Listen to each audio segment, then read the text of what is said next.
Have you ever noticed how certain things that used to feel effortless, like getting up from a chair, climbing stairs, or carrying groceries, start to feel just a little bit harder as the years go by? Maybe it's a subtle shift, maybe it's more noticeable. But the truth is, it's something many of us experience as we age. It's not about getting weaker because of age. It's about losing strength because we stop moving the way we used to. And here's the thing. No one tells you. The loss of strength isn't just inconvenient. It can quietly steal your independence. But there's good news. You don't need a gym membership or fancy equipment to protect yourself. What you do need is to know which muscles to pay attention to and how to keep them strong. That's exactly what we're going to talk about today. We're going to walk through 5 essential muscle groups that are the backbone of everyday movement, like walking confidently, getting up from the couch, or even catching yourself if you stumble. These muscles are your body's personal safety net. Strengthen them, and you protect your freedom to live life on your terms. Let's start with one of the most overlooked, yet most important, your leg muscles, especially the quadriceps, or quads. These are the muscles at the front of your thighs, and they're involved every time you sit down, stand up, climb stairs, or squat. If your quads weaken, suddenly something as simple as standing from the dinner table becomes a challenge. But when they're strong, they give you power, stability, and confidence in your every step. A great place to start is with chair stands. Just sit in a sturdy chair, cross your arms over your chest, and slowly stand up and sit back down without using your hands. Even doing this 5 to 10 times a day can wake those muscles up and start rebuilding strength. It's simple, safe, and surprisingly effective. Now let's move just a bit lower to the glutes, your backside. These muscles do more than help you sit comfortably. They're your body's power engine when walking, getting out of bed, or keeping your balance. Weak glutes are a big reason why some people start shuffling when they walk or struggle with stairs. But once you start activating them again, everything becomes easier and more stable. One easy exercise? Standing leg lifts. Hold onto a counter or chair and slowly lift one leg straight back behind you, squeezing your glute as you go. Hold for a second or two, then lower it down with control. You don't need to go high, just enough to feel the muscle working. Switch sides and repeat. These little movements can reignite strength in a very big way. When your legs and glutes work together, you move with more ease, more stability, and less fear of falling. You feel secure walking into a room. You can carry your groceries or pick up your grandchild without hesitation. That kind of freedom is worth protecting, and that brings us to another critical area, the muscles that support your posture and keep your balance. The muscles that support your posture and keep your balance, your core muscles.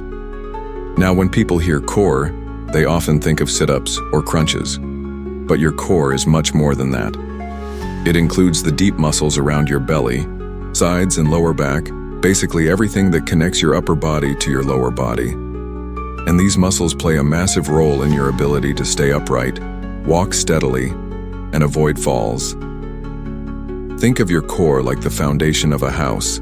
If the foundation is weak, the whole structure becomes shaky. But when your core is strong, your posture improves, your lower back feels better, and you move with more control and less strain.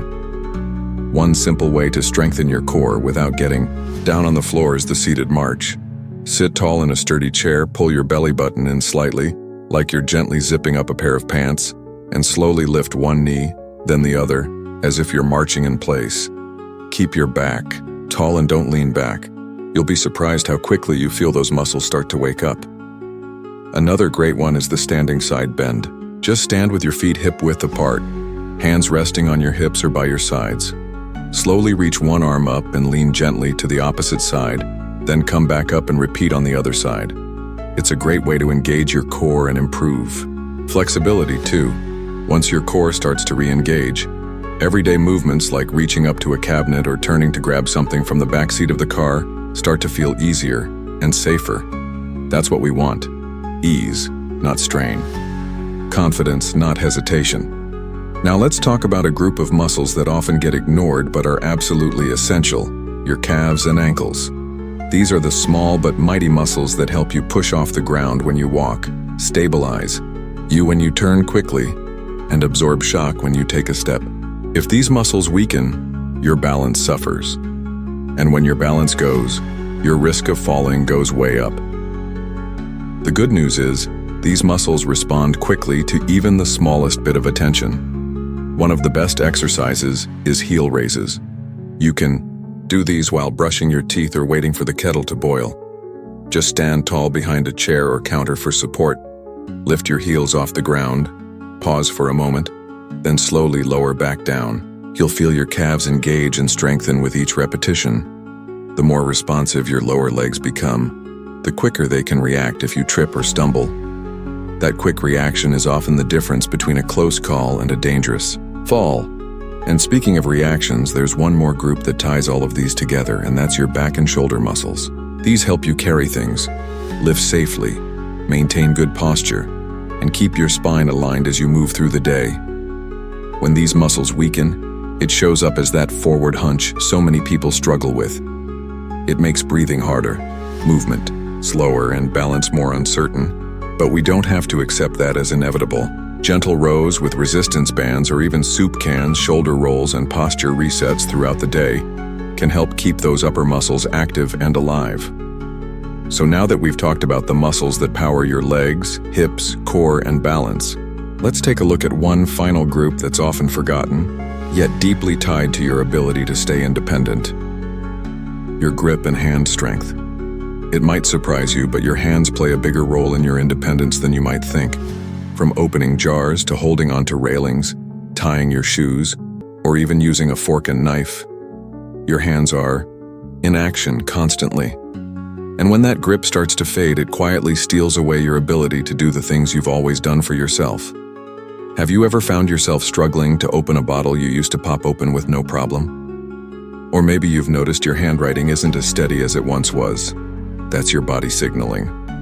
It's time to give those small but powerful muscles a little extra attention. A simple but effective way to do that is with a soft stress ball or a rolled up towel. Just squeeze it in your hand, hold for a few seconds, and release. Repeat this a few times with each hand while you're watching TV or chatting on the phone. You'll be amazed at how quickly your grip can start to come back with just a little daily effort. Another great option is using a rubber band. Place it around your fingers and slowly stretch your fingers outward, working the muscles that open your hand as well as the ones that close it. It's the balance between those two that builds real, functional strength. Strong hands don't just help you stay self-reliant, they help protect you. If you stumble, your instinct is to grab something, a railing, a counter, a chair. If your grip is strong, you're more likely to catch yourself. If it's weak, that opportunity can slip right through your fingers, literally. Now, let's take a moment to pull it all together. Every single one of these muscle groups, your legs, glutes, core, calves, shoulders, and hands, they work together like parts of a well-tuned machine. You don't need to train like an athlete or spend hours at the gym. You just need to move a little each day with purpose. These aren't big, flashy exercises. They're quiet, powerful movements that can change how you walk, how you live, how you feel. And remember, it's not about trying to be 20 again. It's about staying strong enough to do the things that matter to you. Whether it's gardening, playing with grandkids, dancing with your spouse, or just getting out of bed with ease and energy, it's all possible when your muscles stay active and awake. You don't lose independence all at once. It slips away in small moments until one day you realize you've been avoiding stairs, or you're reaching for help more often than you used to. But here's the empowering part. You can reverse that trend. Starting now. Starting with just a few minutes a day. Strength is not gone. It's just been waiting to be reawakened. So give your body the care it deserves. Listen to it. Move it. Thank it. Every step you take toward strength is a step toward staying in charge of your life. If this resonated with you, share your thoughts or experiences in the comments below. I'd love to hear how you're taking action to stay strong and independent. And if you found this helpful, don't forget to like this video and subscribe for more uplifting, practical guidance designed just for you.